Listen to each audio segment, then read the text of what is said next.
Bienvenidos a este coloquio en homenaje al intelectual peruano Pedro Zulem Ayma. Le damos la bienvenida a todos, como también a nuestros panelistas en la mesa de inauguración. Antes de la primera mesa, vamos a tener unas palabras inaugurales. Va a empezar Manuel Marcos, a nombre del Museo José Carlos Mariátegui, uno de los organizadores de la actividad. Manuel, por favor. Muchas gracias. Buenas tardes a cada uno de ustedes. Esto es fruto de un esfuerzo entre lo que es mi escuela, que justamente aquí también cursé la carrera de Historia. Esto entonces es organizado por el Centro de Estudiantes de Historia y la Universidad Nacional Mayor de San Marcos, y el Museo José Carlos Mariátegui, donde yo laboro actualmente. Quería yo comenzar diciendo que este coloquio en homenaje a Pedro Zulem, y voy a leer lo que yo he anotado. He preferido no utilizar un celular o algo parecido porque me he sentido más cómodo, creo que esta vez, trayendo un pequeño papelito con una información muy valiosa para este momento. Como lo decía, el coloquio en homenaje a Pedro Salvino Zulem Ayma, el personaje que nació en 1989 en Lima y falleció en Lima en 1925, cuando apenas tenía 35 años. Sus aportes están en el desarrollo de la filosofía peruana, siendo uno de los primeros autores que critica la filosofía que se realizaba en Europa. Asimismo, es necesario recalcar que en 1909 fue uno de los fundadores de la Asociación Proindígena, institución que se encargó de denunciar la explotación que padecían los indígenas por las empresas extranjeras, con la complicidad del Estado peruano. En 1915 escribe sus primeros artículos sobre la problemática del enganche. Fue, como José Carlos Mariátegui, un preocupado por plantear la problemática en torno a la cuestión indígena. En 1923 asiste junto a la Mauta José Carlos Mariátegui al primer congreso indígena que se desarrolló en Lima. Como en la Mauta, también tiene una vasta producción periodística donde toca temas referidos a educación, ciencia, problemáticas sociales, filosofía, entre otros. Una muestra justamente de todo este interés se encuentra en este libro. Justamente se encuentra en el libro Gamonalismo y Centralismo, que se mantuvo inédito, y el doctor Wilfredo Capsoli y justamente también Víctor Masi pudieron editarlo recientemente. Este material, como lo comentaba, se mantuvo inédito. Y por todos estos motivos que yo estoy mencionando es que el Museo José Carlos Mariátegui y el Centro de Estudiantes de Historia de la Universidad de San Marcos le rinde un merecido homenaje en la semana del centenario del fallecimiento, y qué mejor que contar con la presencia de tres personas especialistas en nuestro personaje. Voy a comenzar con el doctor Wilfredo Capsoli. Él es licenciado en Educación y doctor en Letras, con mención en Historia por la Universidad Nacional Mayor de San Marcos. Ejerce la docencia en la Universidad Ricardo Palma y desde 1967 ha enseñado en la Universidad de San Marcos. Es profesor visitante en la Universidad de la Sorbona, Salamanca, así como en Japón, entre otras. Justamente el licenciado Víctor Masi es licenciado en Educación con especialidad en Filosofía, magíster en Educación con mención en Historia y doctor en Educación por la Universidad Nacional Mayor de San Marcos, por la Universidad de Educación Enrique Guzmán y Lavalle, un gran conocedor también de José Carlos Mariátegui, y con quien he tenido el gusto de realmente aprender un poco también de la Mauta, porque tiene una versión muy especial de la Mauta, muy leído, muy documentado. Y tercer participante en esta ponencia es el doctor Pablo Quintanilla. Es profesor principal de Filosofía en la Pontificia Universidad Católica del Perú.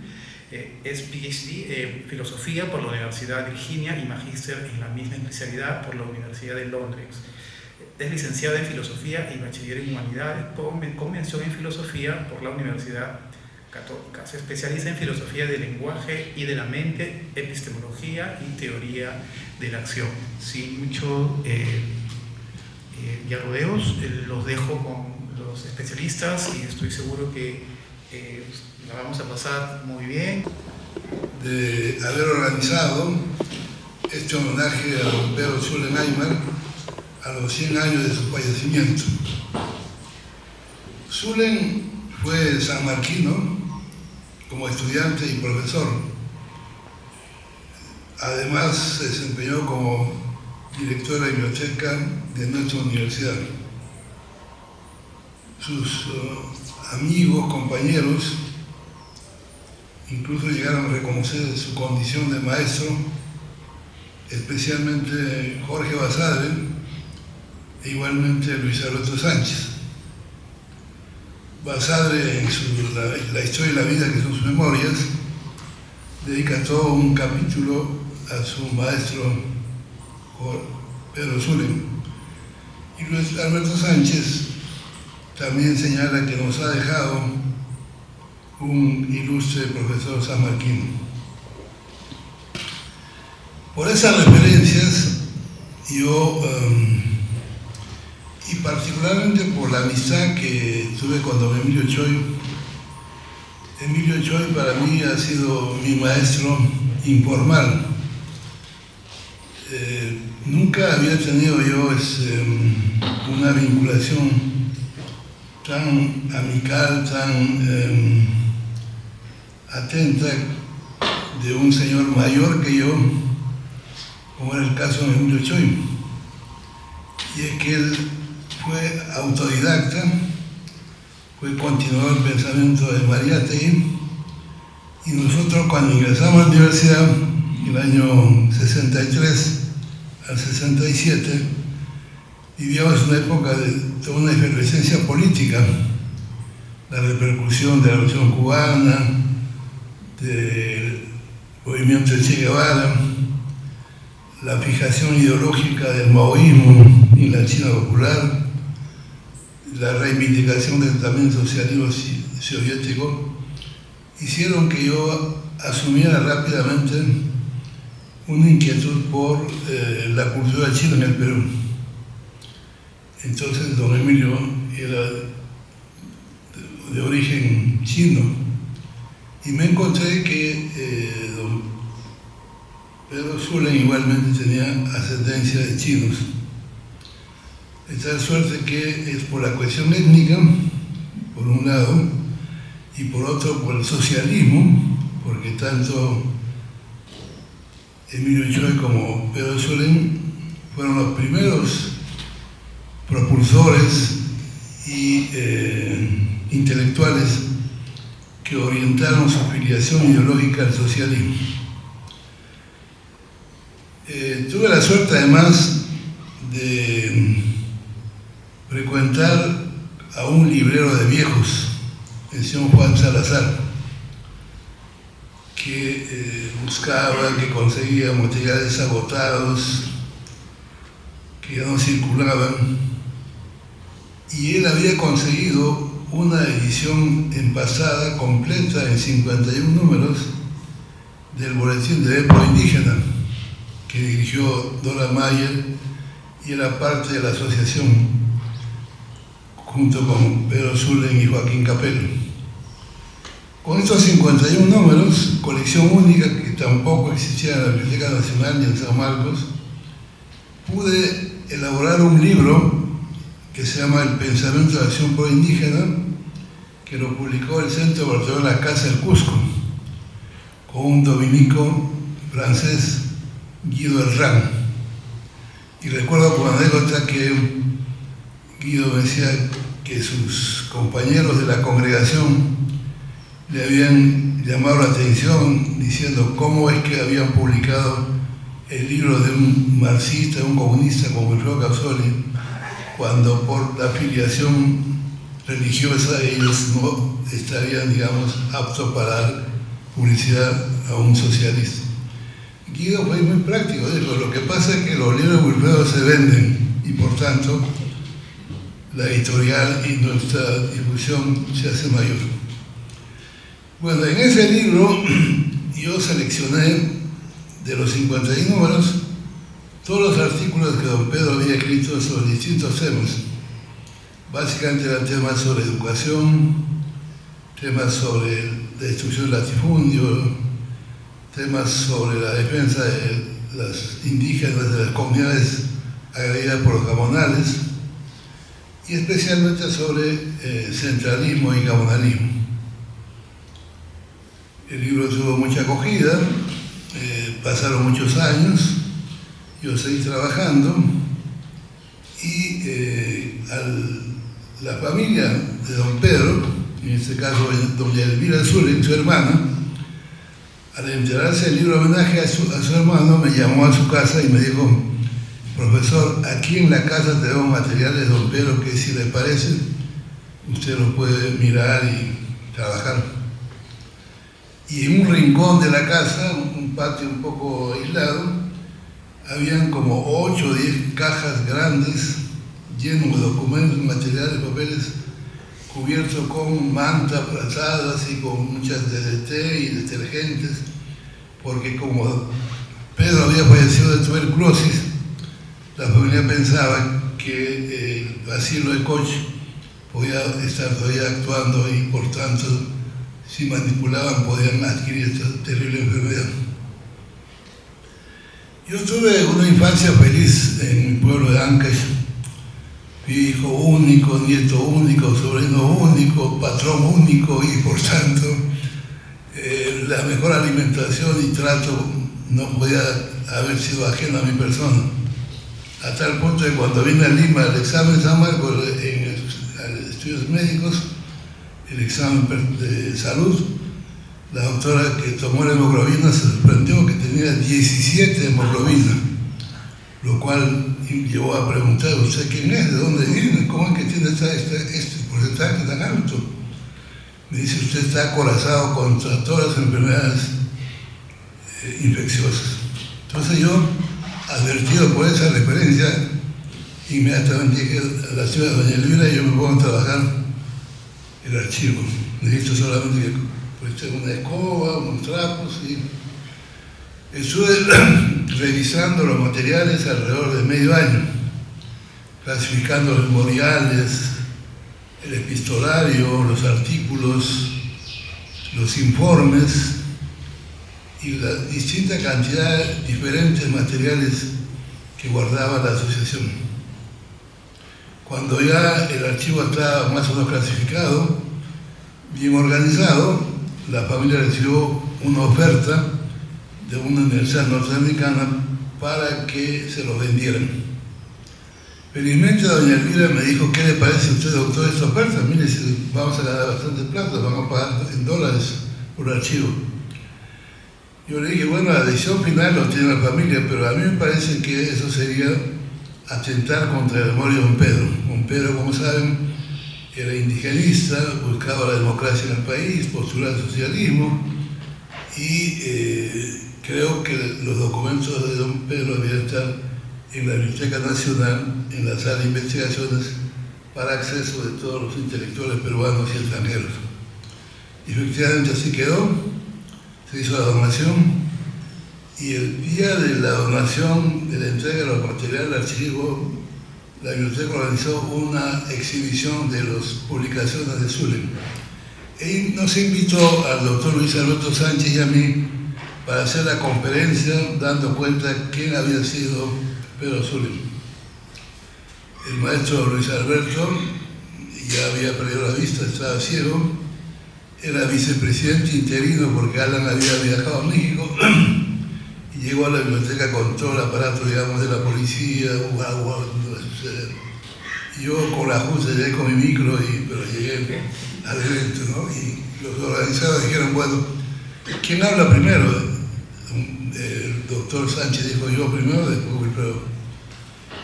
Y se puso a hablar de Zulen de una manera tan fluida, con una inteligencia realmente asombrosa, que no había detalle que él dejara de mencionar. Yo al escucharlo decía, ¿y ahora qué voy a decir yo? Prácticamente toda la biografía está sintetizada aquí. Por suerte, como traje el archivo, me dediqué a comentar el archivo sobre los temas indígenas, ¿no? Los materiales que existían allí. La biblioteca se comprometió, a cambio de la donación, a apoyar la publicación de un libro inédito que don Pedro había enviado a España para que una editorial se lo publicara. El libro se llamaba Gamodarismo y Centralismo y dejaba un índice del contenido de los capítulos de ese libro. No había ninguna otra referencia, el libro no se publicó y entonces se trataba de reconstruir los artículos, los trabajos que se mencionan ahí para recomponer la totalidad del libro.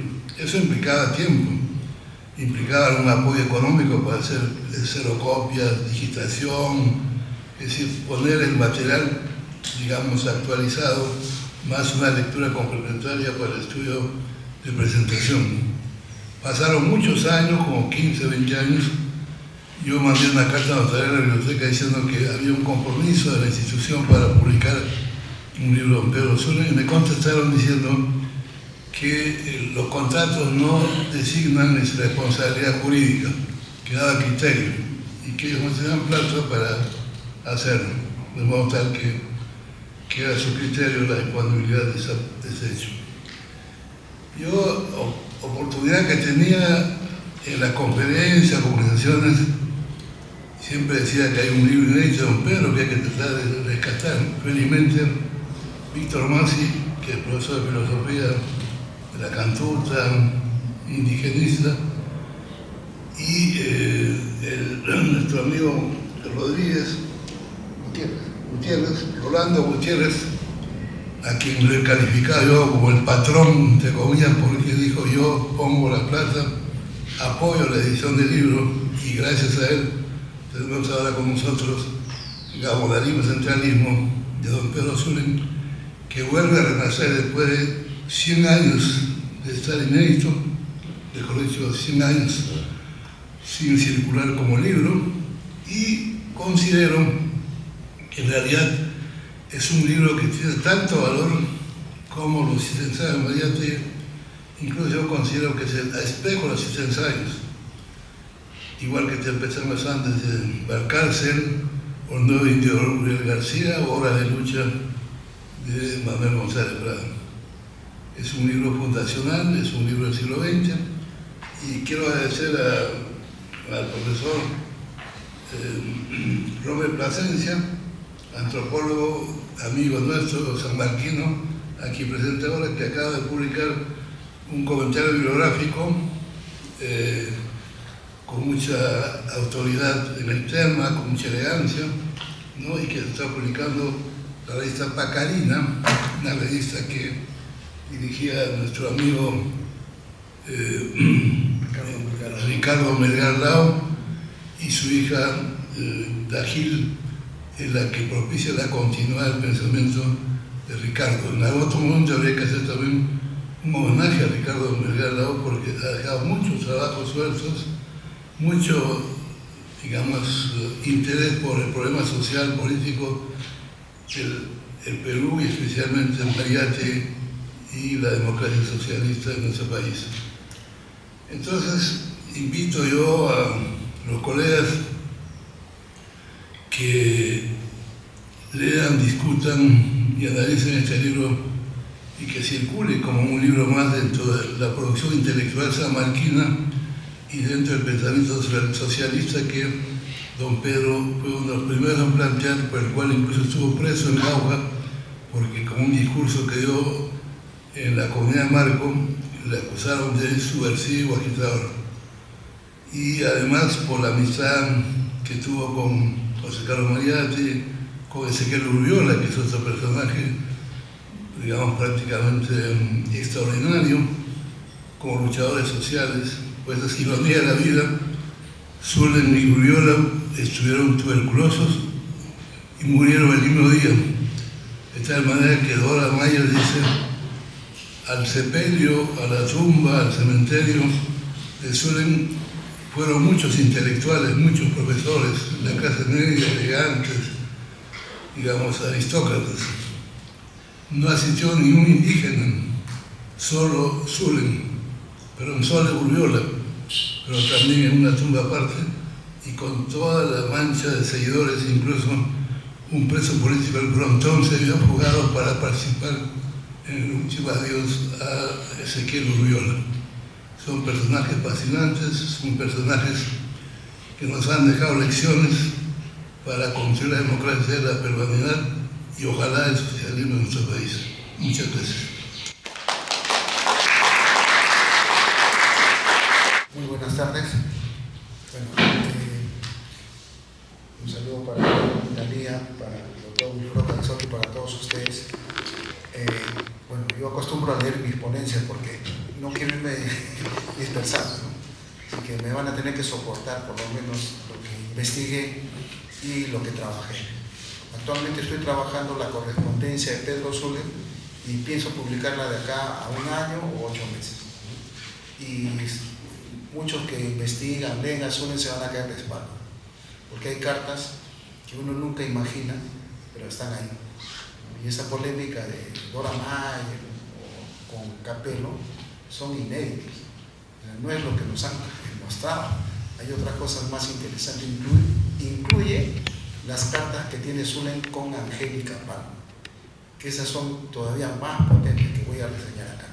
Bueno, mi ponencia se titula Pedro Zulen en torno a la originalidad y recepción en la filosofía peruana.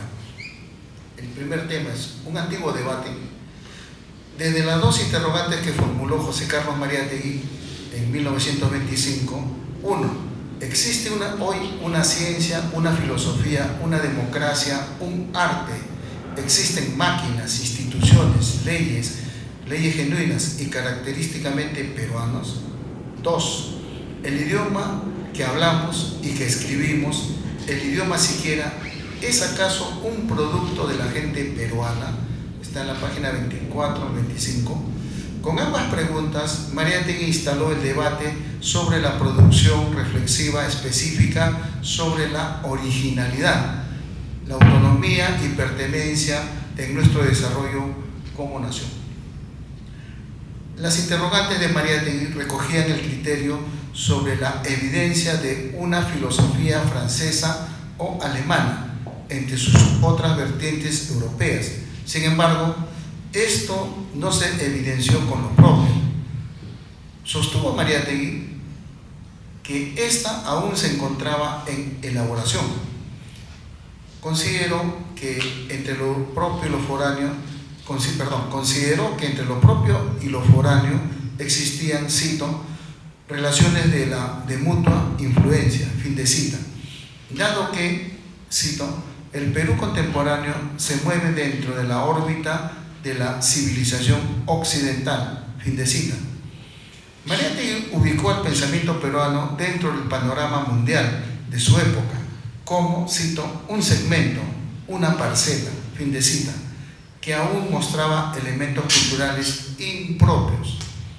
Años después, la interrogante que planteó Mariátegui tendría respuesta en Augusto Salazar Bondy, quien en 1968 publicó ¿Existe una filosofía de nuestra América?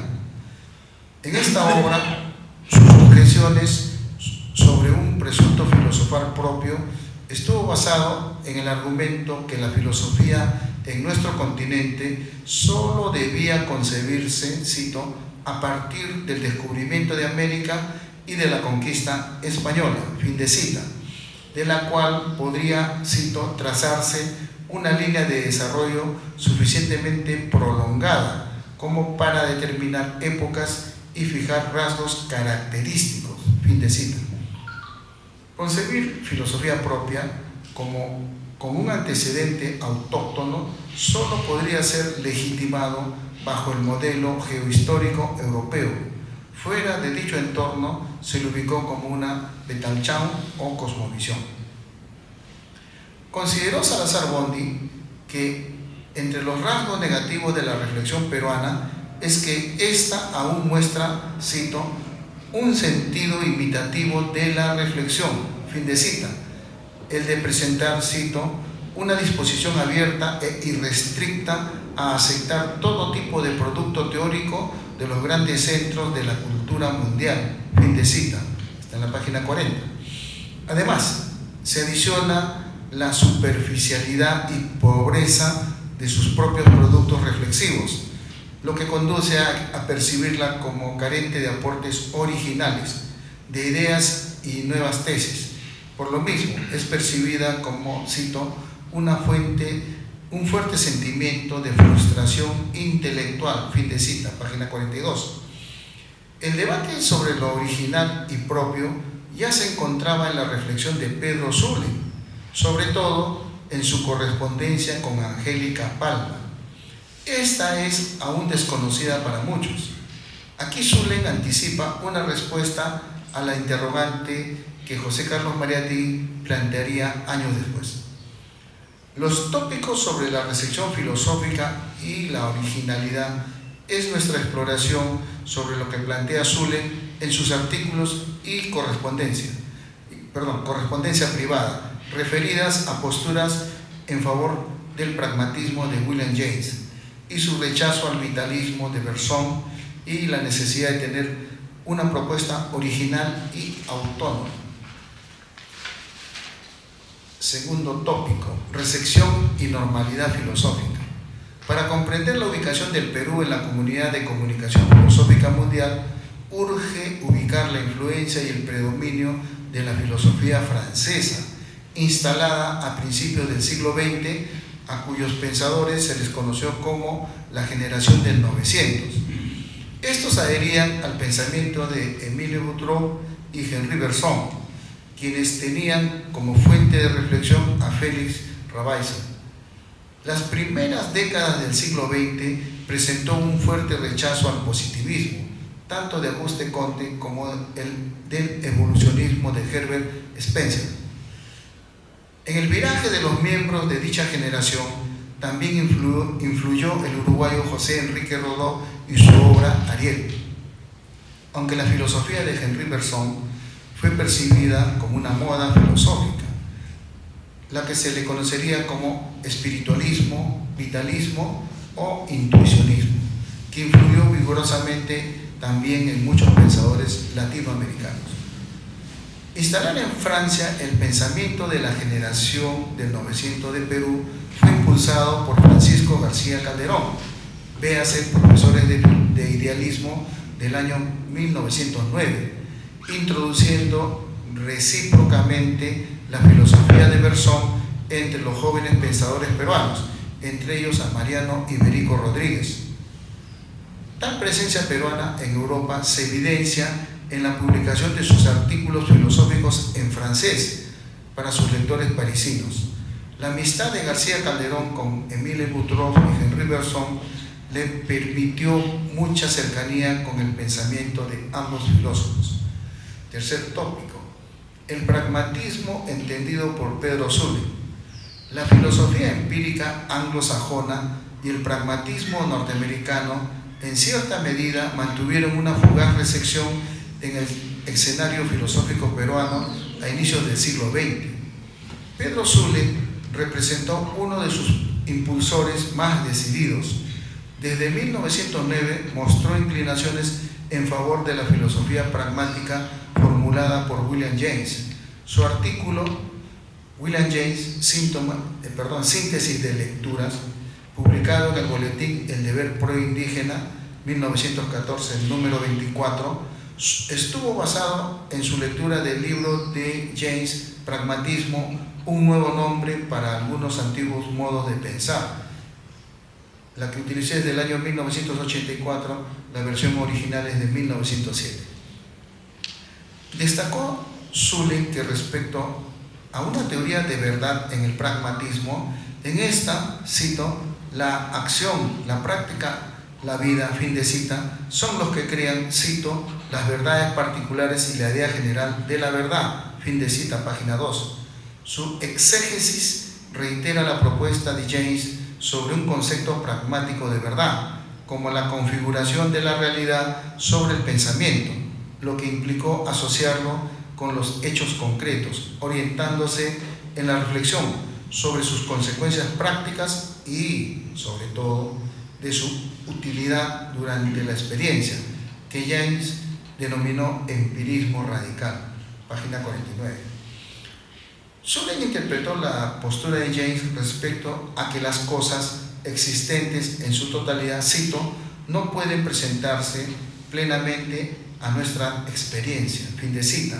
Aceptar dicho criterio implicaría, cito, un conocimiento de lo absoluto, fin de cita, con lo cual jamás, cito, podremos constatar, fin de cita, concluyendo James que, cito, las cosas deben existir indeterminadamente con respecto a nuestra experiencia, fin de cita, por lo que descubrir cosas nuevas significó rechazar las posturas totalistas, revelando un interesante mundo, cito, siempre estimulador de vida, fin de cita.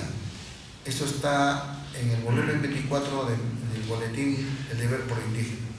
El pragmatismo como método para Sullen resultó una óptima herramienta para la indagación de fenómenos, instalando, cito, acciones reguladoras, fin de cita, evitando establecer categorías absolutas como dogmas o principios rígidos que impidan el desarrollo de nuevas verdades.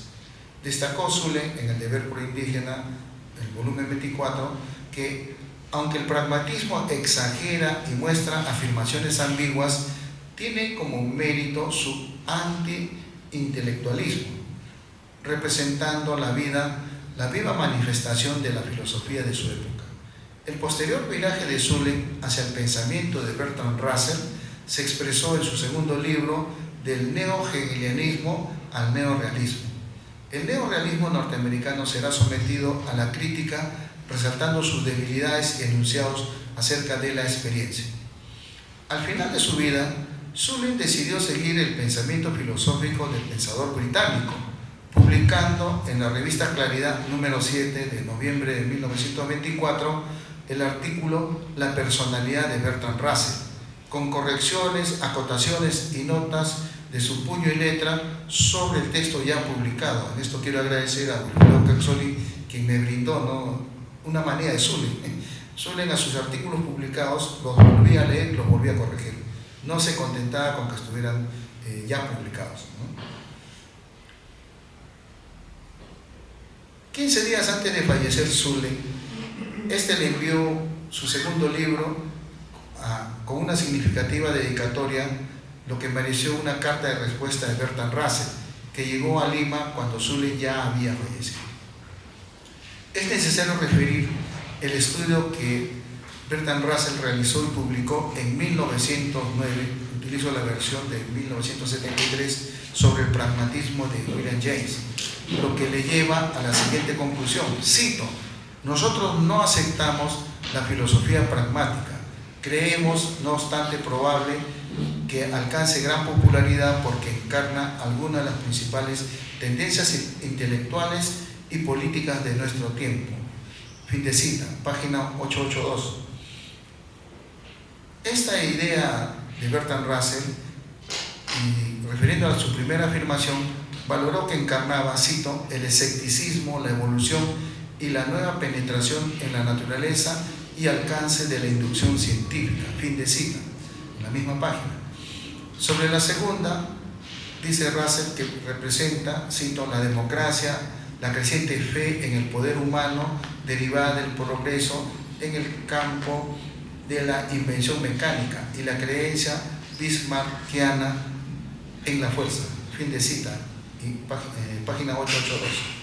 La crítica que Bertrand Russell fundamentó sobre el pragmatismo de William James y Ferdinand Schiller puso en evidencia su renuncia a cuestiones lógicas y semánticas entre sus enunciados básicos. Russell va en sentido contrario respecto al vitalismo bersoniano y el pragmatismo de James.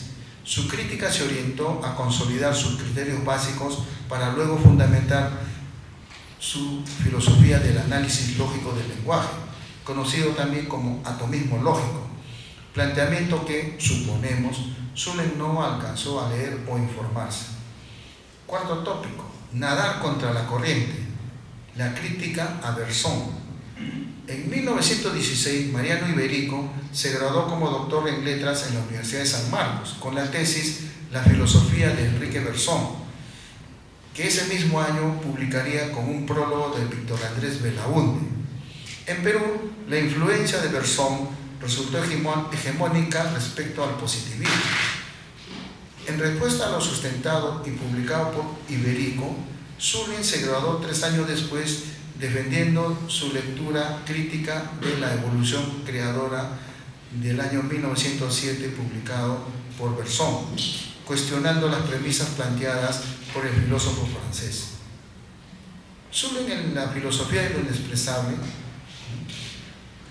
publicada en 1920, impugnó el argumento central de la filosofía del filósofo francés, quien al decirnos que, cito, la realidad, objeto de la filosofía, es inexpresable y lo que nosotros alcancemos solo será sensible, pero de ninguna manera expresable, porque nuestro lenguaje, que ha sido creado por nuestra inteligencia en relación con el mundo de la materia inerte, es inadecuado para expresar la vida. Fin de cita, página 27-28. Bajo dicho enunciado, señaló que Berzón, al afirmar que una inteligencia que quisiera comprender la vida, la desnaturalizaría, dado que, cito, la vida trasciende a la inteligencia, fin de cita, tesis que opone a la razón, la inteligencia, a la realidad, la vida, imposibilitando expresarse mediante un sistema comunicativo dado, argumento muy semejante a la doctrina del Protágoras y de Immanuel Kant sobre la cosa en sí. Indicó Zulem que Berzón estableció 2 clases de conocimiento. El primero mediante la inteligencia, en la cual la realidad moviente se retendría en, cito, inmovilidades eventuales, fin de cita, mediante la cual, cito, crearíamos símbolos, fin de cita, que permitirían en cierta medida anticipar tal eventualidad, cito, y gobernar sobre la naturaleza, fin de cita, con lo que, cito, haríamos la ciencia, fin de cita. Argumento que parece ser una reminiscencia del diálogo Crátilo de Platón. El otro, mediante la intuición, la que nos transportaría, cito, al interior del devenir mismo, fin de cita, instalándonos dentro de lo moviente. Con esto nos situamos en el campo de la filosofía. Zulem resume que, cito, cuando el filósofo que intuye quiere dar un concepto de esa movilidad, de ese devenir, de eso que está en un perpetuo rehacerse, de eso que dura y quiere expresarlo, se encuentra ante una dificultad insuperable. Fin de cita, página 29. Zulem concluye que, cito, el bersonismo queda así reducido a un ilusionismo psicológico, a un espejismo de la duración real, que en cuanto quiere constituir un sistema filosófico, no avanza más que al agrietado racionalismo. Fin de cita, página 58. Una paradoja de su anti-intelectualismo, el que resulta ser otro modo de intelectualismo. Los cuestionamientos que Zulem sustentó contra el vitalismo de Berzón generó impacto y rechazo entre los miembros de la Universidad de San Marcos. Las simpatías hacia la filosofía del vitalismo se mostraron hegemónicas.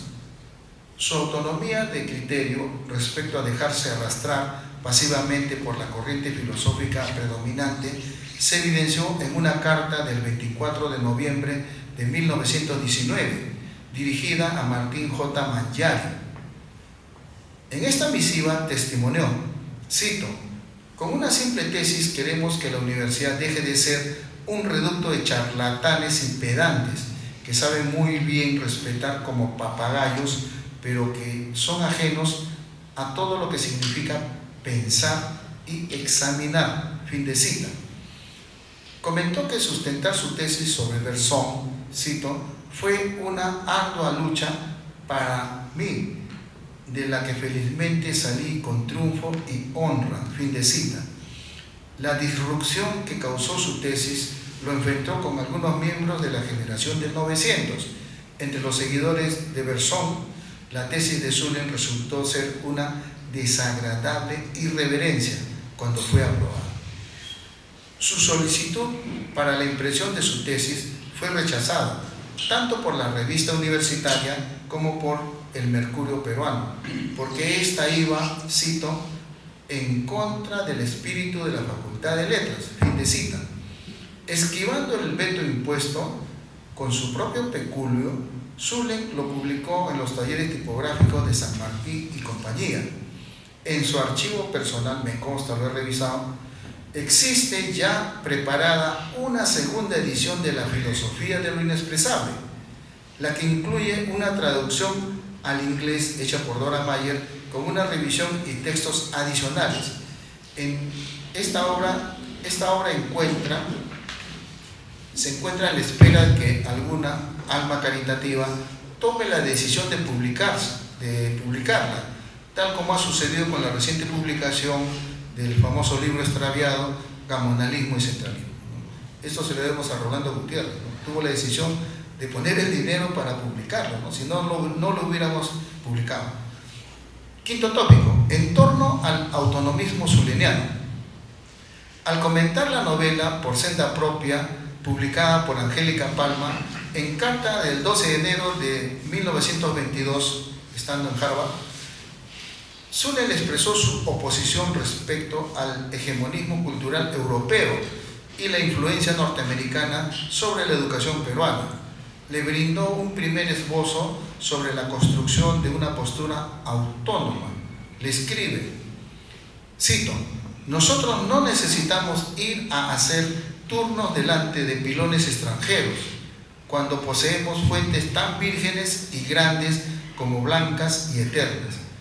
Esos escritores que creen que solo se puede hacer buena literatura gustando de los placeres de los lugares nocturnos de París, hacen para mí un papel semejante al de aquellos que se esmeran en edificar skyscrapers, rascacielos, para que vivan nuestros indios, fin de cita.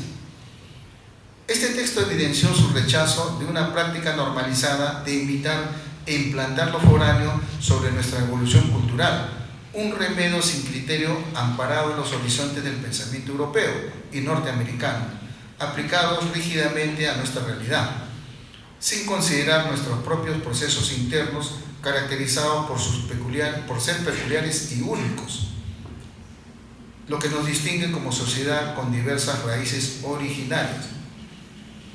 Opinó Zulem que imponer lo externo y ajeno como una condición de modernidad equivalía a introducir en nuestros habitantes originarios a vivir en extraños espacios respecto de los propios.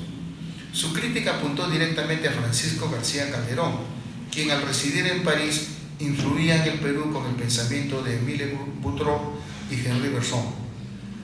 Francisco García Calderón, en su texto El Perú contemporáneo, editado en francés en 1907 y en español recién en el año 1981, y el libro en cual fue premio de la Academia Francesa en 1908, sometió a la crítica tal condición imitativa. Aquí habla García Calderón, no Zulem. Escribió García Calderón, cito, hemos tenido una imitación exclusiva, unilateral, apasionada por las novedades, más sin revelarnos la realidad profunda de la civilización que servía de modelo e ideal, fin de cita. Sostuvo García Calderón que durante este proceso, cito, la imitación fue siempre imperiosa. El tipo francés tuvo pronto la hegemonía, fin de cita, página 229. Destacó García Calderón que dicha imitación se realizaba, cito, con un atraso de 20 años, página 230, fin de cita. Concluyó, cito, estas influencias eran solo exteriores y parciales, fin de cita. Destacó que la imitación resultó ser siempre temporal. Cito, la moda pasa y el pensamiento nacional permanece invariable. Fin de cita, página 230. Adiestrar para repetir pensamientos foráneos no implicó, cito, hablar de la fuerza educadora en sus imitaciones. Fin de cita, página 230. Siempre queda una raíz originaria de la que, cito, nada ha cambiado en el trasfondo inmanente de la colectividad. Fin de cita, página 230. Ahora bien, si bien la controversia entre Zulen y Francisco García Calderón estableció y definió la frontera sobre lo propio y lo foráneo, la crítica a sus posturas imitativas de características eurocéntricas también apuntó contra la influencia norteamericana. Zulen le comenta a Angélica Palma lo siguiente, cito, no otra cosa significa el intento yanquizador del actual gobierno del Perú. Nosotros no tenemos sino que dar lo que somos, lo que sentimos, todo lo que la naturaleza puso en nuestro ser allí en el lugar donde nacimos. Alguna vez tendremos que hacerlo para llevar a la cultura del mundo lo que es el rasgo de nuestra personalidad, nuestra propia originalidad. Por eso es estúpido, incomprensible, ese afán de desnacionalizar que se infiltra entre nosotros, de un modo particular desde hace 15 años. Para producir nuestros propios productos, lo que necesitamos es que florezcan las flores puras de nuestros espíritus. No hay nada más triste que el no tener personalidad. Fin de cita. La propuesta autonomista que sostiene Zulen es contraria a que asumamos pasivamente la condición de una sociedad que absorba permanentemente, perennemente lo externo y se le implante como un modelo de modernidad, sin considerar nuestra propia condición originaria. En sentido contrario, Zulen sostuvo que nuestros productos culturales también deberían expandirse fuera de nuestras fronteras. Cito, llevar nuestra cultura al mundo, fin de cita, sin desconocer los aportes que han realizado otras civilizaciones. En este anhelo desconocía la publicación de Los Heraldos Negros en 1919 y Trilce en 1922 de César Vallejo, quien con su poesía universalista, publicado en Europa, efectivizó la aspiración de Zulen. Zulen sostuvo que debe reafirmarse lo propio, urgiendo la necesidad de girar el pensamiento y la escritura hacia las propias raíces originarias, la que tiene una evolución cultural, económica y social de miles de años. Propone Zulen la preservación de lo diverso y distintivo que nos caracteriza, y esto se encuentra descrito en la novela de Angélica Palma, Por senda propia, descrito en la trama que vive su personaje principal, ¿no? En la cual advierte Zulen, cito, pobres nuestros queridos lares, el día que llegaran a yanquizarse, añoraríamos a personajes como Inés, fin de cita, postura que forjó desde su gestión como secretario general de la Asociación Pro Indígena.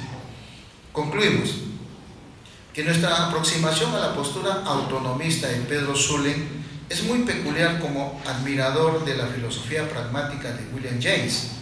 La propuesta de un giro autonomista en el pensamiento peruano lo muestra como uno de sus referentes teóricos más importantes, al anticipar una respuesta a la pregunta que años después sostendría José Carlos Mariátegui sobre si existe o no un pensamiento netamente peruano.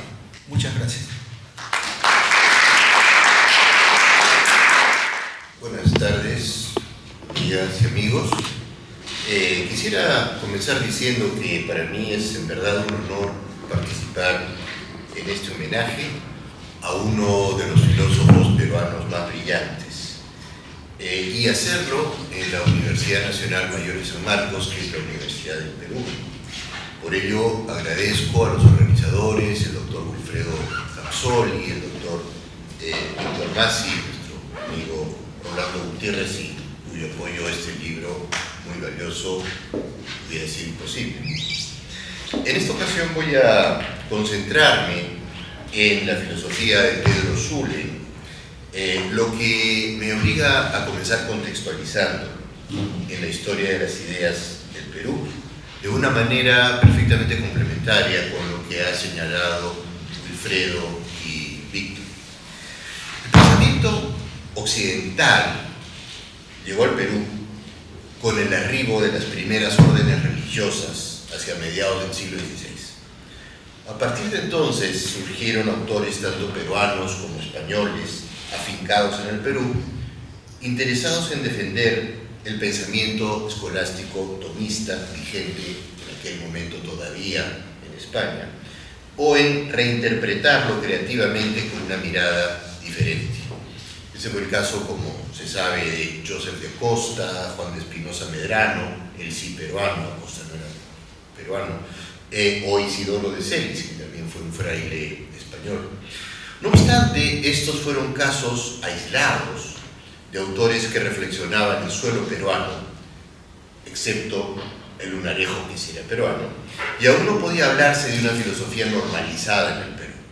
Es muy conocido que el filósofo argentino Francisco Romero acuñó la expresión filosofía normalizada para referir a aquella que no es el producto de una imposición externa forzada, sino una consecuencia natural de procesos sociales e intelectuales que conducen a que una comunidad de personas se plantee preguntas filosóficas, forjando así, y lo cito, el comienzo de una tradición dentro de la que ya cabe hablar con sentido de una línea de desarrollo.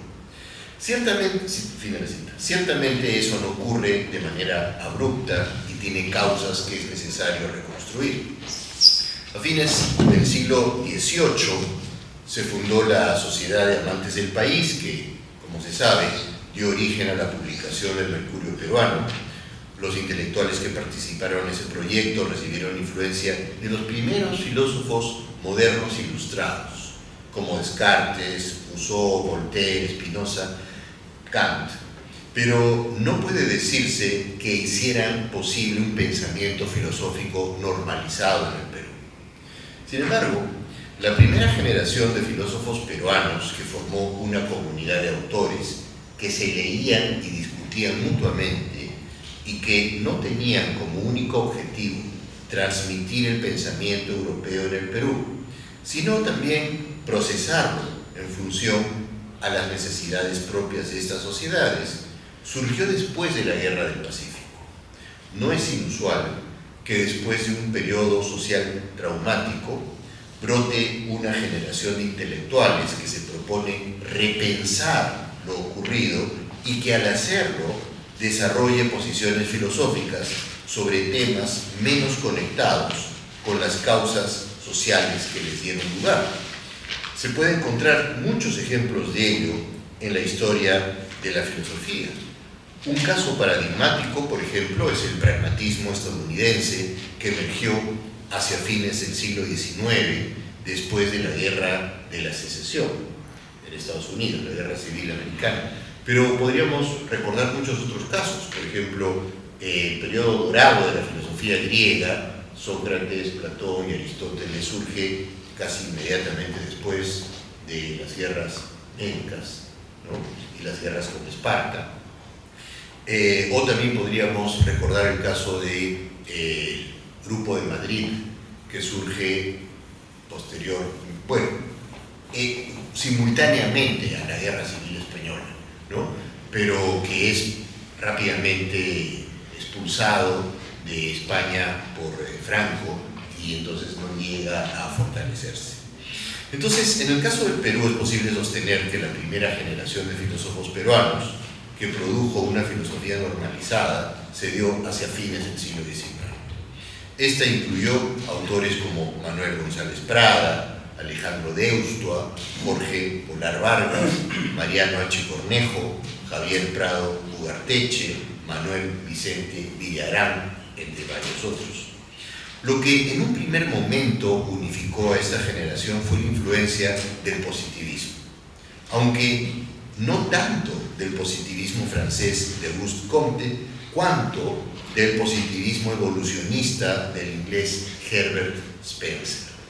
El positivismo había sido sumamente influyente en Latinoamérica, en muchos países latinoamericanos. latinoamericanos, yo diría casi todos, Argentina, Brasil, México, obviamente el Perú, en gran medida porque representaba todo aquello a lo que las sociedades latinoamericanas aspiraban: orden, modernidad, progreso científico, progreso social.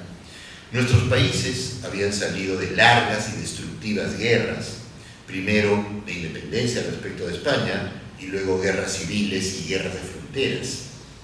El positivismo entonces no solo representaba esas promesas de desarrollo, sino también implicaba una ruptura definitiva con el pensamiento conservador y el modelo de sociedad virreinal que se atribuía a España.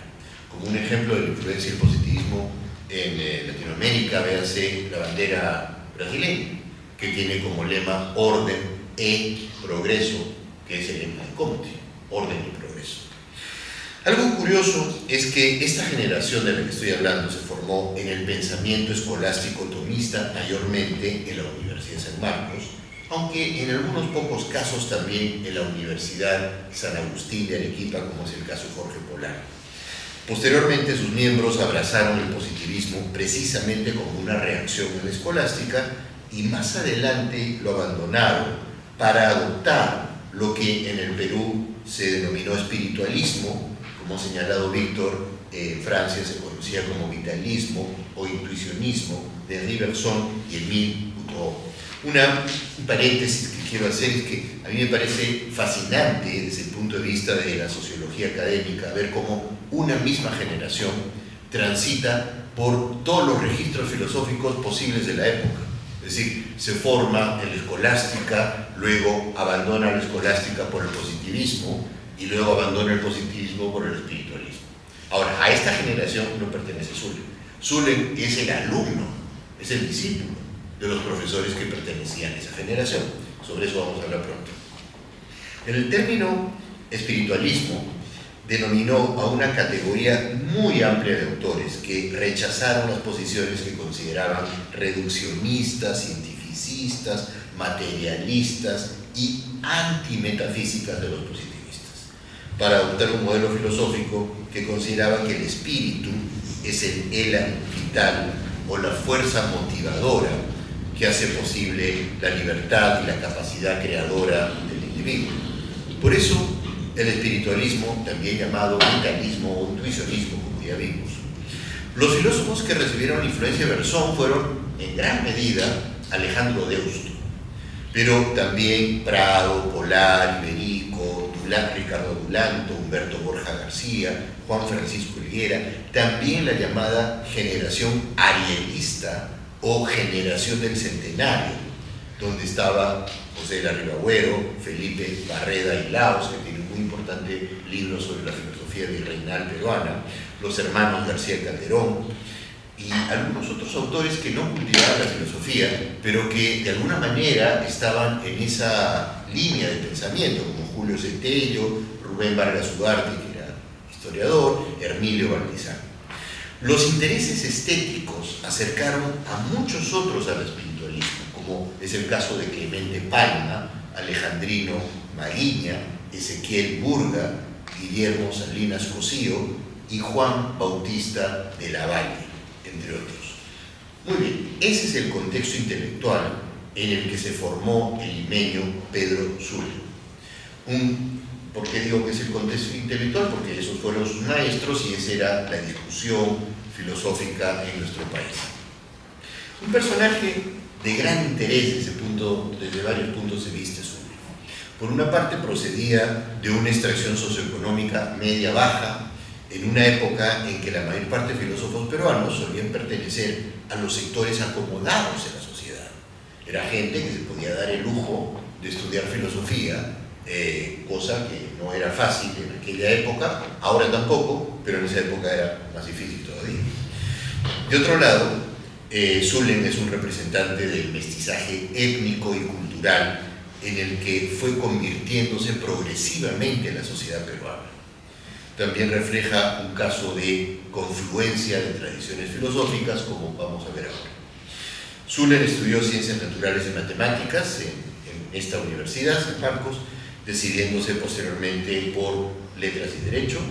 En 1916 viajó a Harvard con el propósito de hacer un posgrado, pero la tuberculosis que ya padecía lo obligó a regresar al Perú, estableciéndose en Jauja con el objetivo de recuperar su salud. En 1920 volvió a viajar a Estados Unidos para continuar sus estudios en Harvard, retornando al Perú hacia fines de 1923. Desde entonces, y hasta su temprana muerte ocurrida en 1925, se dedicó a la enseñanza de la filosofía en San Marcos y a trabajar como bibliotecario en la misma universidad, cuya biblioteca central se llama precisamente Pedro Zulle. Nuestro autor publicó dos libros principales y una gran cantidad de artículos académicos y periodísticos.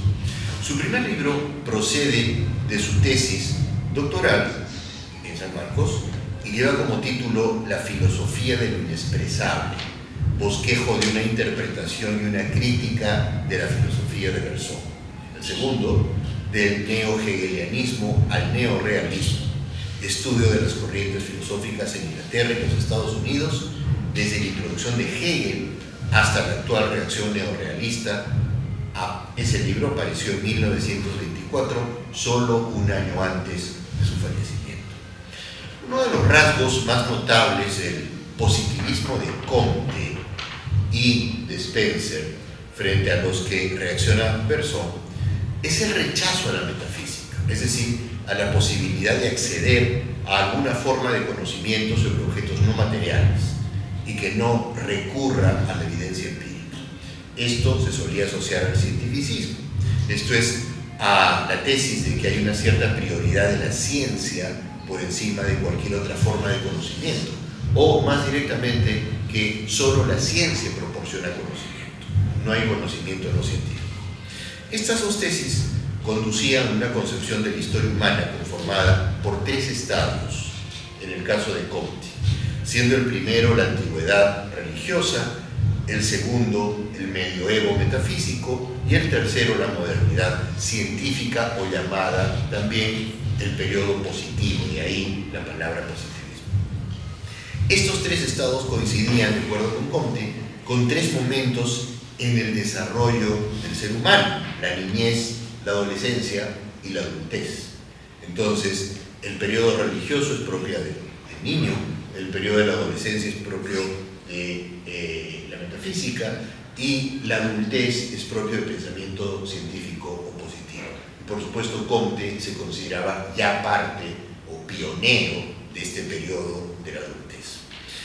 Spencer adoptó las líneas principales de Comte, pero le añadió el evolucionismo de Darwin, que también influyó en los filósofos peruanos de fines del siglo XIX, aunque debo decir que tanto Spencer como la mayor parte de los filósofos peruanos que adaptaron el evolucionismo de Darwin entendieron muy mal a Darwin, lo cual condujo a una serie de aberraciones como distintas formas de racialismo o racismo que lamentablemente defendieron algunos autores peruanos de esta primera generación.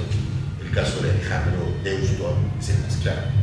No así, por supuesto, Zulle, en absoluto. Zulle es el filósofo del mestizaje. No solo él, que era hijo de un inmigrante cantonés y de una mujer mestiza, sino su participación en el movimiento proindígena. Sin embargo, la generación de filósofos peruanos que formó a Zulle, sus maestros, se desencantó del positivismo y volvió su mirada al espiritualismo. Las razones que condujeron a ese tránsito son varias, pero puede resumirse en la decepción producida por suponer que ante las dificultades de intentar conocer aquello que excede a las posibilidades de las ciencias empíricas, deberíamos abandonar todo juicio acerca de ellas.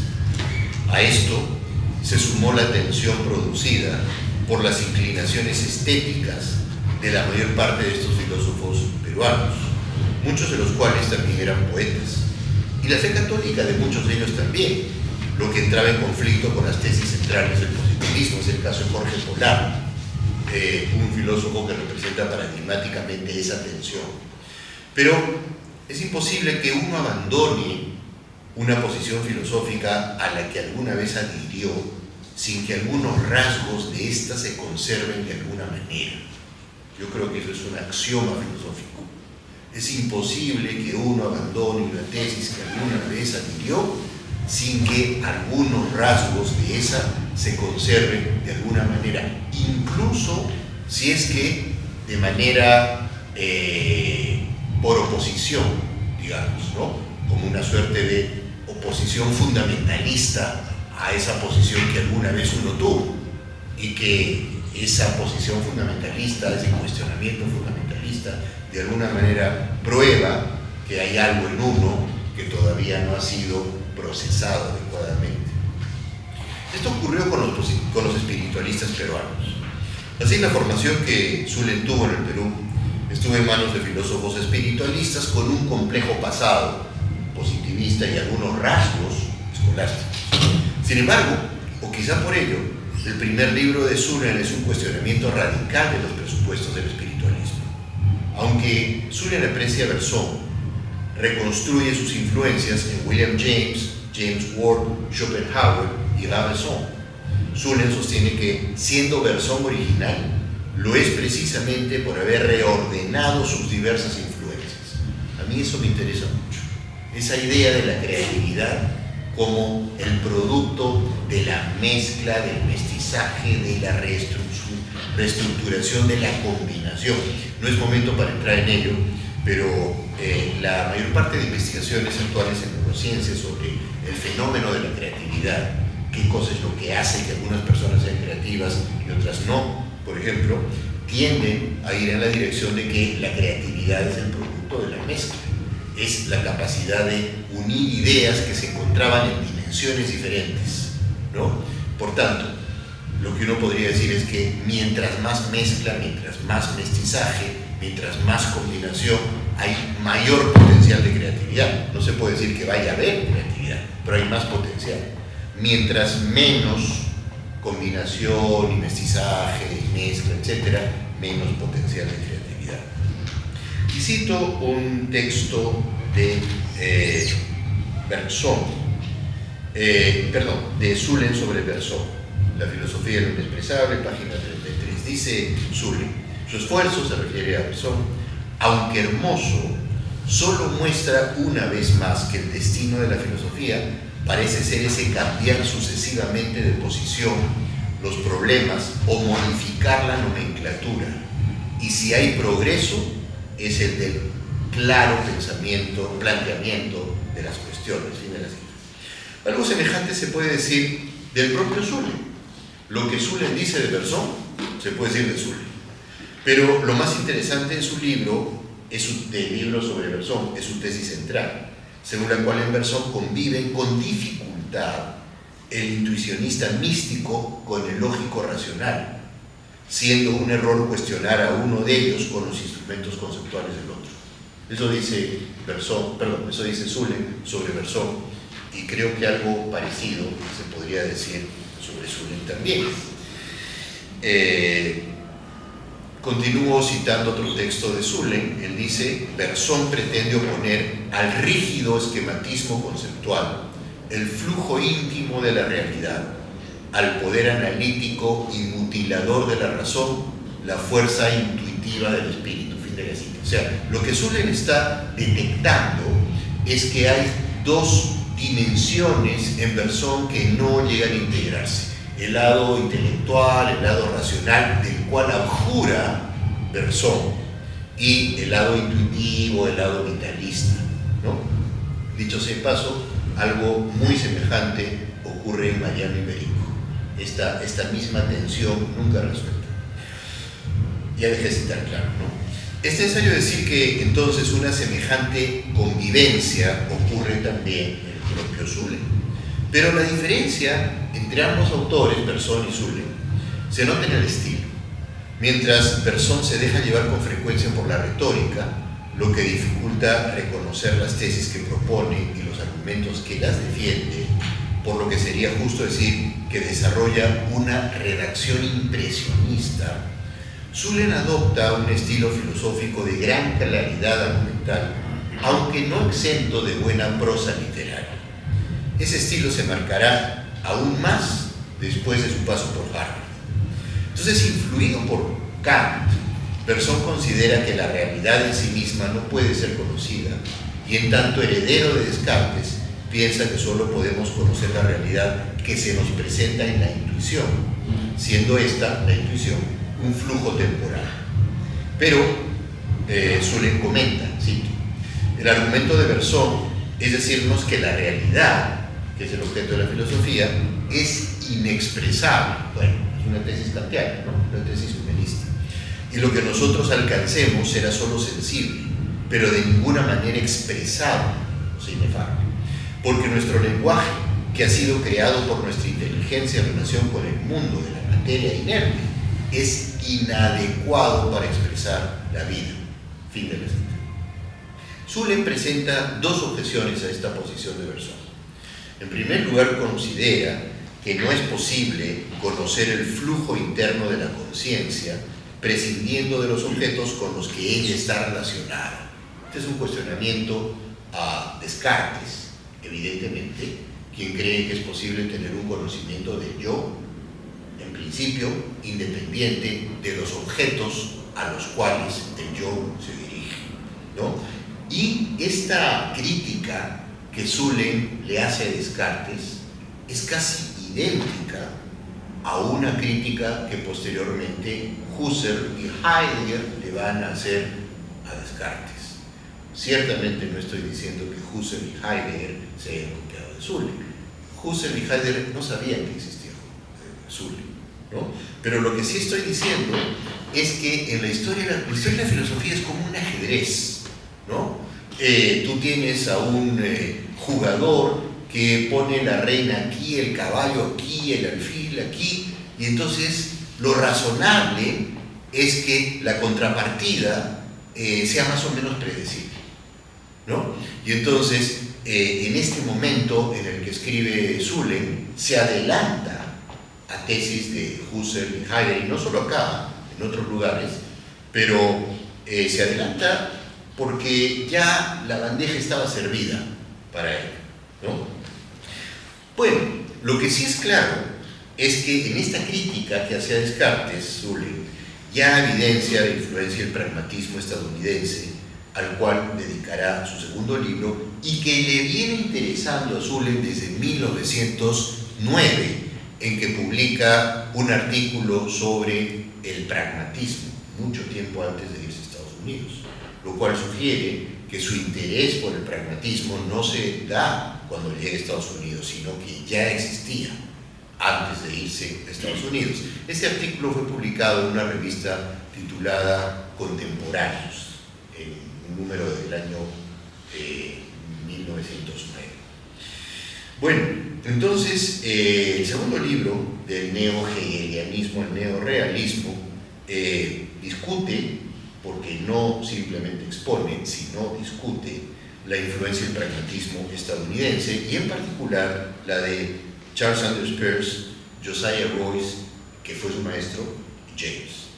Para quienes, estos autores que acabo de mencionar, el yo no solo se constituye en relación con otros yoes y con los objetos del mundo, sino en un importante sentido, el yo los incluye. Esta también es una tesis innovadora.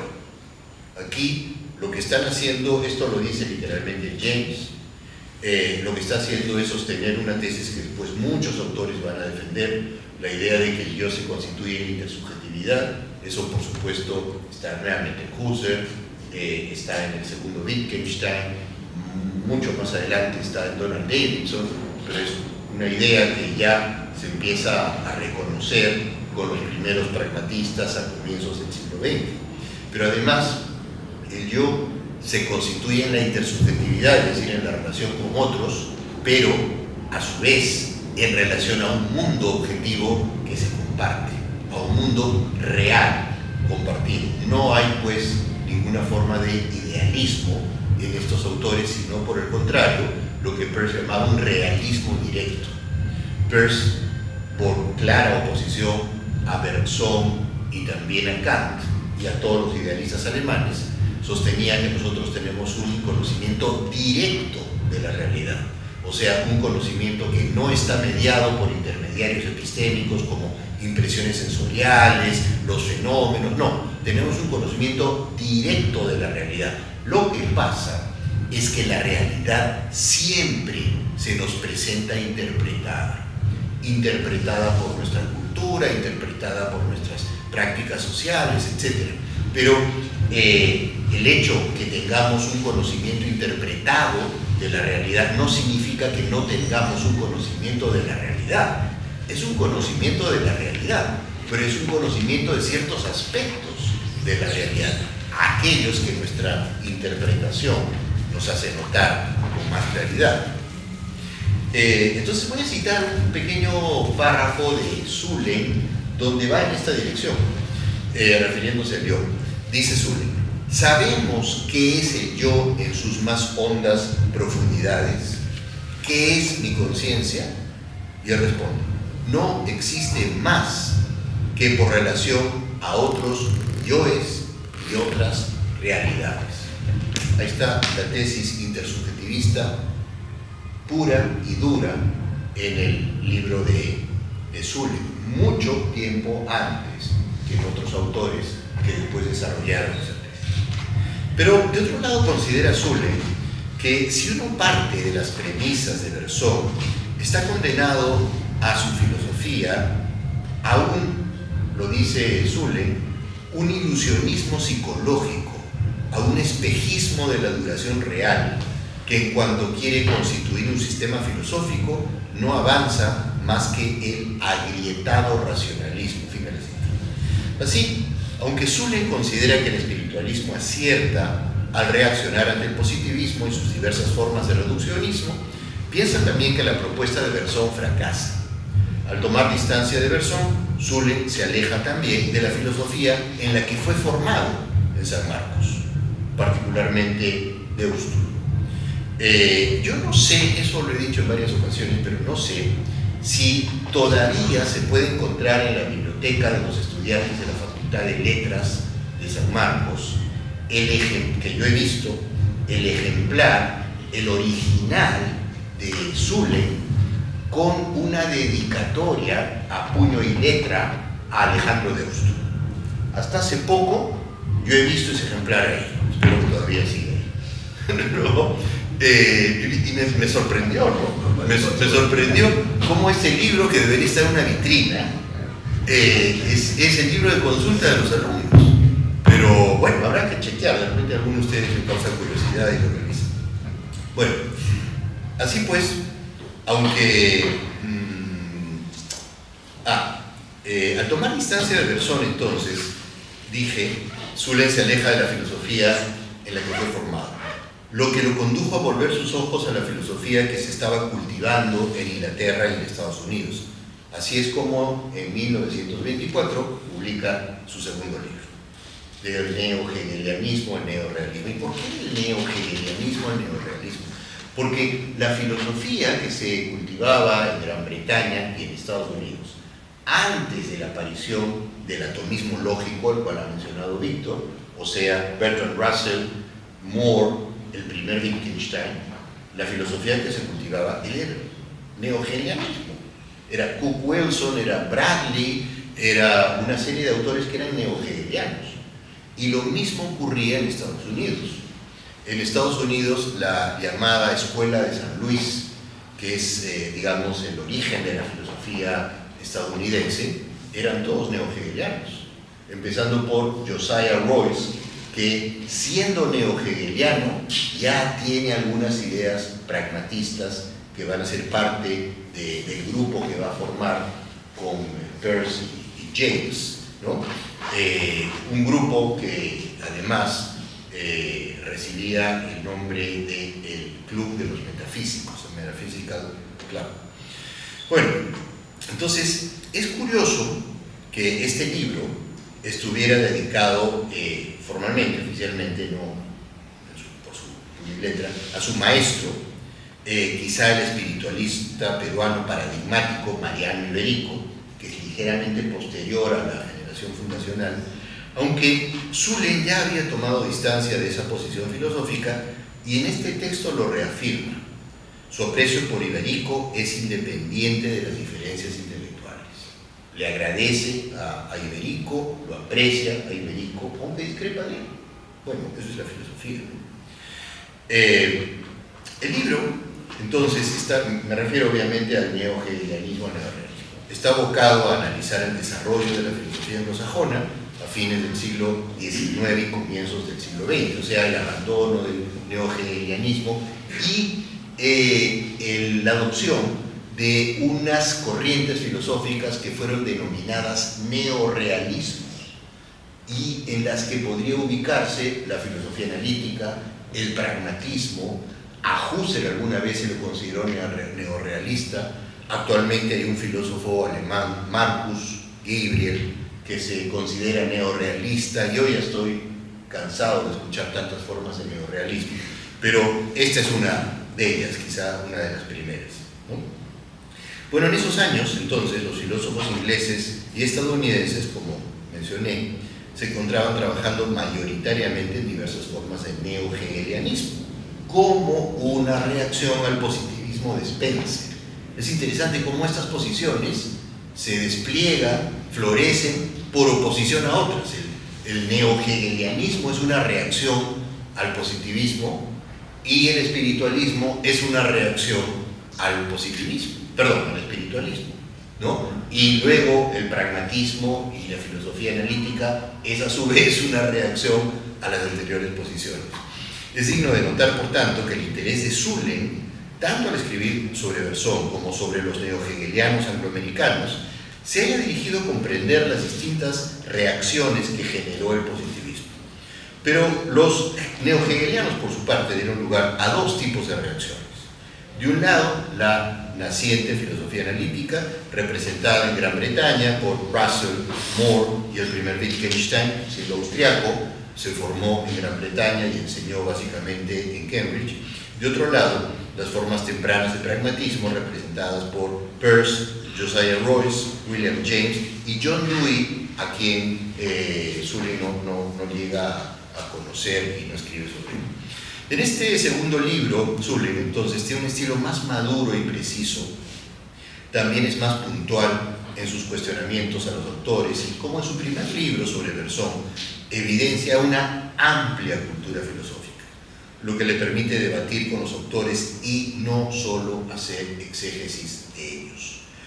A mí alguna vez me han preguntado cuál considero yo el verdadero iniciador de la filosofía en el Perú, la filosofía occidental en el Perú. Y mi respuesta es Zulem. ¿Por qué? Porque Zulem es el primer filósofo que trata a los filósofos europeos y estadounidenses en pie de igualdad, de tú a tú, a diferencia de los otros filósofos que he mencionado, que son básicamente receptores, lectores, como dice un colega mexicano, sucursales en Latinoamérica de filósofos europeos o de filósofos estadounidenses. Zulem no es así. Zulem no se considera un abanderado de pragmatismo, de la filosofía analítica. No. Él se considera un filósofo. Y como filósofo que es, procesa la filosofía que ha leído. Y eso le permite, pues, debatir con estos filósofos, ¿no? Bueno, el libro del que estoy hablando, del neo-hegelianismo, tiene dos líneas de argumentación. Por una parte, le interesa a Zulem explicar cómo surgen las reacciones al neo-hegelianismo, a las que de manera genérica denomina neorrealistas. La segunda línea argumentativa es más propositiva y se propone defender algunas posiciones de Royce y Peirce y mejorarlas. Autores, Royce y Peirce, a quienes consideran neo-hegelianos, aunque de una variedad diferente, pues contienen ya las tesis pragmatistas sobre la inseparabilidad entre la teoría y la acción, una concepción de la verdad, una concepción del significado, una concepción del conocimiento como realismo directo. Zulem se propone mostrar que el neorrealismo es insuficiente porque no da cuenta del mundo espiritual, con lo cual podemos observar la presencia del espiritualismo no plenamente abandonado. O sea, Zulem está de acuerdo con las líneas principales del pragmatismo, pero también cuestiona el pragmatismo, porque considera que no toma en consideración la dimensión espiritual. Entonces leo a Zulem, página 107, él dice: el neorrealismo aparece menos realista que el idealismo, por cuanto rechaza una parte de la realidad, la indestructible, eterna realidad espiritual. La crítica del realismo en general, hecha por Royce, que ya hemos expuesto, es válida también para este realismo. O sea, Zulem se siente más cerca de Royce, de Josiah Royce, que de Peirce. En el libro pasa revista al neo-hegelianismo inglés, Bradley, Bosanquet, al neo-hegelianismo de Estados Unidos, después de San Luis, aquí también ubica a Peirce y Royce, el pragmatismo de James, el instrumentalismo de Dewey, que lo pasa muy rápidamente, nuevamente el intuicionismo de Bergson, y culmina con un apéndice dedicado a la obra y el compromiso político de Bertrand Russell respecto de lo que se sintió particularmente identificado. Como sabemos, Zulem moriría tempranamente en 1925 como consecuencia de la tuberculosis, un año después de haber publicado su segundo libro. Su influencia en la vida intelectual peruana fue múltiple. Por una parte, introdujo muy tempranamente, aunque cuestionándolos, lo cual está muy bien, la filosofía analítica y el pragmatismo. De otro lado, mostró a sus contemporáneos que es posible leer a los filósofos clásicos y de renombre intelectual sin pretender ser solo exégetas o epígonos de ellos, sino también analizándolos críticamente, que es lo que Zulem hacía con los autores a quienes más admiraba. Mientras más lo admiraba, más lo cuestionaba. Algo de tanta importancia como su actividad académica es la participación activa de Zulem en la problemática social de su tiempo. Como sabemos, fue miembro fundador de la Asociación Proindígena y escribió innumerables artículos académicos y periodísticos sobre temas permanentes y de coyuntura, los que van desde interpretaciones de Kant, Spencer, James, pasando por la situación de los indígenas peruanos, hasta tópicos como la literatura de su tiempo, el futuro de China, la irrigación de la costa peruana, la doctrina Monroe. Zulem se consideró cercano al marxismo, lector del marxismo, pero también se consideró libertario. Siempre tuvo una posición decidida en defensa de los sectores sociales marginados. En muchos puntos, sobre todo en lo concerniente al problema del indio y de la tierra, coincidió en posiciones con Mariátegui, a quien sin embargo también cuestionó. Quizá la mejor manera de categorizarlo sería como un socialista democrático o como un socialdemócrata. No sé si el doctor Capsoni estaría de acuerdo con eso. De sus artículos periodísticos hay dos temas que quisiera destacar. Por una parte, sus lúcidas y siempre ácidas reflexiones críticas sobre el estado de la educación en el Perú. Es un tema que le importó mucho y donde increíblemente parece que no ha cambiado gran cosa. Uno lee los textos de Zulem sobre la educación en el Perú y parece que fuera un texto escrito antes de ayer y publicado en la República. De otro lado, el artículo titulado ¿Cómo celebraremos nuestro centenario?, que además se lo dedicó al intelectual arequipeño Francisco Mostajo, uno de los fundadores en 1901 del Partido Liberal Independiente.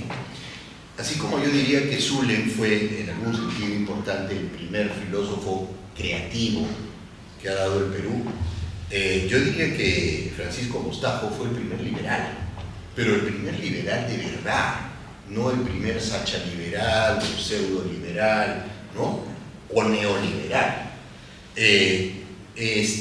Mostajo era un liberal en todo el sentido de la palabra. Era liberal en el sentido político, en el sentido social, en el sentido moral. En el sentido económico no entró mucho porque no era economista, él era un humanista, pero él fue un verdadero liberal, no como los neoliberales, que en verdad no son liberales. Son mercantilistas que, desde mi punto de vista, por supuesto, mercantilistas que defienden el liberalismo económico cuando éste conviene a sus intereses económicos, pero cuando deja de convenir a sus intereses económicos ya no lo defienden. Entonces yo no veo ahí nada de liberalismo, ¿no? Yo veo mercantilismo puro y duro. Bueno, este artículo que escribe Zule, ¿Cómo celebraremos nuestro centenario?, obviamente lo escribió hace más de 100 años. Y desde entonces el Perú es decididamente otro país, aunque muchas de las taras que Zule detecta aún se mantienen. En lo relativo a la filosofía, no volvió a aparecer una generación tan cohesionada como la que surgió a fines del siglo XIX, lo que tiene tanto un lado negativo como uno positivo. El lado negativo es porque sigue siendo difícil que se constituya una tradición de intelectuales que, atentos a lo que ocurre en el mundo, dialoguen y se alimenten mutuamente. Tal como yo lo veo hoy, hay una suerte de fraccionamiento intelectual en el Perú actual, ¿no? Lo cual hace, en principio eso no es malo, que haya un fraccionamiento, una atomización, no es malo. Lo que es malo es que no haya un diálogo permanente, una discusión permanente sobre los problemas nacionales, en los que también participen los intelectuales y no solo los periodistas, y menos aún los políticos, ¿no? Y el hecho de que no se haya vuelto a generar una generación tan cohesionada también tiene un lado positivo, porque hoy se observa mucha más diversidad de posiciones y temas de interés de lo que ocurría en los tiempos de Zule. Algunos de los rasgos más importantes que deberíamos recordar de este autor son su autonomía intelectual, su diferenciación personal frente a las presiones intelectuales y políticas de su época, ¿no? Zule por razones políticas, en el caso de Russell por haberse opuesto a la participación de Gran Bretaña en la Primera Guerra Mundial, que a Russell siempre le pareció una guerra innecesaria, absurda, que no valía la pena. La Segunda Guerra Mundial sí era necesaria, pensar Russell, pero la primera no. Y con esto termino. Hay una anécdota muy interesante de Russell. Russell, en efecto, pasó 6 meses preso por oponerse a la Primera Guerra Mundial. Y como se ocurría en la cárcel, pidió papel y lápiz, ¿no?, para escribir un libro sin biblioteca. Y escribió La filosofía de las matemáticas, que es un libro que no tiene bibliografía, porque no creo que las cárceles de Inglaterra, y menos en esa época, tuvieron buenas bibliotecas. Es un libro que escribió de memoria Russell, y hasta el día de hoy sigue siendo uno de los tratados clásicos de filosofía de las matemáticas. Muchísimas gracias.